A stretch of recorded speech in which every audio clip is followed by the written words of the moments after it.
Nyaris 2 pekan, gas air mata telah dibincangkan berbagai media sebagai biang masalah dalam insiden di Kanjuruhan yang hingga 5 Oktober telah menelan setidaknya 131 korban jiwa. Jumlah ini secara resmi menempatkan Kanjuruhan posisi kedua sebagai tragedi sepak bola yang memakan korban paling banyak. Peringkat pertama diduduki oleh Peru, sedangkan ketiga adalah insiden di Ghana. Selain sama-sama menelan ratusan korban jiwa, ada satu hal lagi yang membuat ketiga insiden ini saling terkait. Itu adalah reaksi berlebihan dari petugas keamanan serta topik utama dalam pembahasan kita kali ini, gas air mata. Untuk merinci detailnya, dalam insiden yang berada di peringkat pertama, bencana dimulai ketika laga Argentina melawan Peru di kualifikasi cabang sepak bola Olimpiade Tokyo yang berlangsung di Stadion Nasional 5 pada 24 Mei 1964 berakhir dengan kekalahan tim tuan rumah karena gol seri dari tim mereka dianulir oleh wasit. Hal ini memicu kemarahan dari 53.000 penonton yang akhirnya menginvasi lapangan. Keramaian ini kemudian direspon oleh pihak kepolisian dengan tembakan gas air mata ke arah tribun utara, lalu menyebabkan kepanikan yang membuat penonton berlarian ke arah pintu keluar. Di sanalah masalahnya. Kondisi stadion di Peru saat itu mirip dengan Kanjuruhan. Ada anak tangga yang mesti dilewati menuju pintu keluar dengan luas area yang jelas tidak dimaksudkan untuk ribuan penonton sekaligus. Sementara di sisi lain, nyaris semua pintu keluar dalam keadaan tertutup. Ini prosedur yang umum dilakukan saat pertandingan berlangsung. Namun dalam kasus kepanikan massal yang disebabkan oleh gas air mata, itu jadi kombinasi maut yang membuat 328 orang tewas dengan berbagai sebab. Mulai dari pendarahan, sesak nafas, hingga menabrak jendela karena terdorong oleh kerumunan. Ada juga yang mati karena tembakan, namun itu tidak dihitung dalam perkiraan resmi. Insiden di Ghana kurang lebih punya alur yang sama. Pada 2 Mei 2001, dua tim papan atas negeri ini, Accra Hearts of Oak dan Asante Kotoko sedang bertanding. Accra berhasil mencetak gol kedua di menit-menit terakhir, namun tetap dihitung oleh wasit. Hal tersebut membuat fans Kotoko kecewa, lalu melempar kursi plastik dan botol ke arah lapangan. Kemudian direspon oleh polisi dengan tembakan gas air mata ke arah kerumunan yang bisa ditebak jadi pemicu kepanikan dan membuat orang berlarian ke arah pintu keluar. Lagi-lagi disinilah masalahnya. Saat massa berusaha menyelamatkan diri, semua pintu yang jumlahnya memang sedikit sedang dalam keadaan tertutup. Ini membuat ribuan orang harus terjebak dalam keadaan desak-desakan selama 1 jam. Sampai akhirnya menewaskan 116 orang karena sesak napas dan 10 lagi meninggal karena trauma.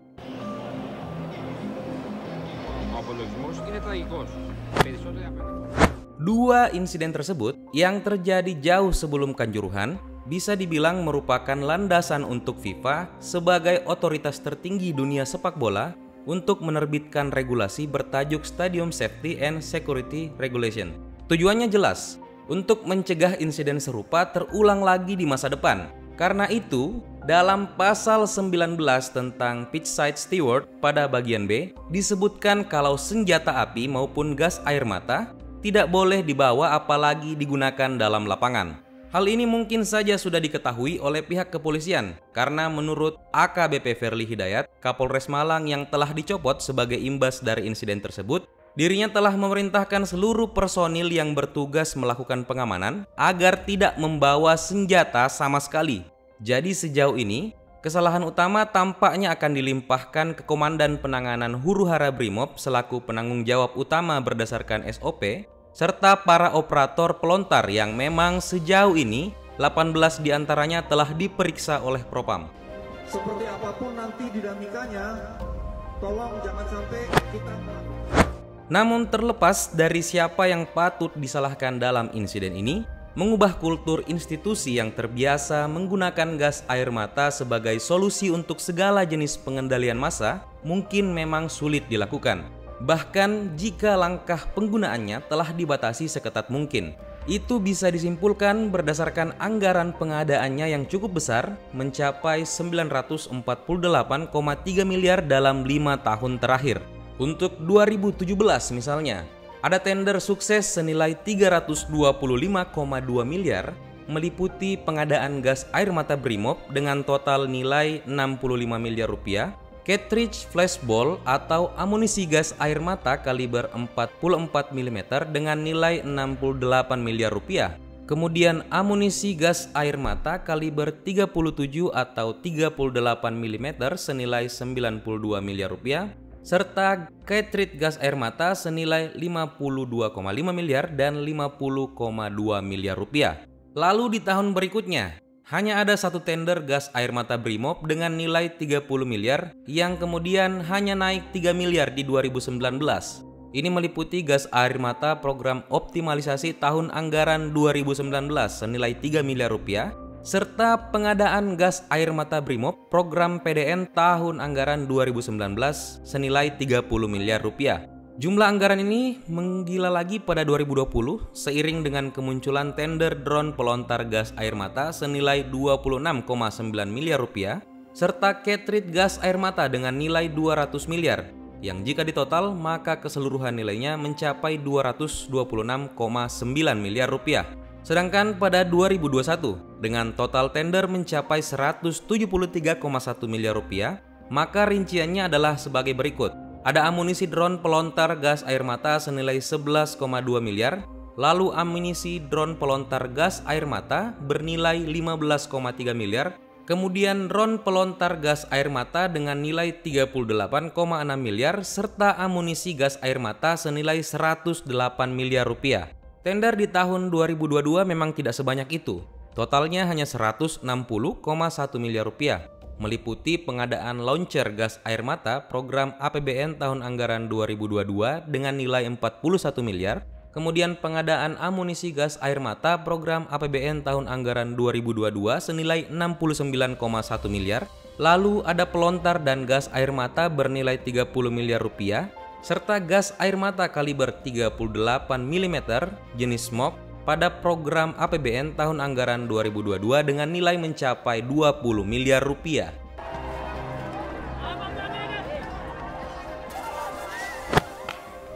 Besarnya jumlah anggaran untuk pengadaan senjata kimia satu ini secara tidak langsung menunjukkan betapa bergantungnya aparat pada gas air mata untuk mengendalikan eskalasi massa dalam sebuah keramaian, entah itu untuk demonstrasi ataupun keriuhan supporter.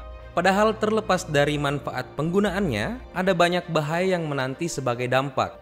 Untuk memberi gambaran lebih jelas, jenis gas air mata yang umum digunakan oleh kepolisian di berbagai tempat ada dua jenis.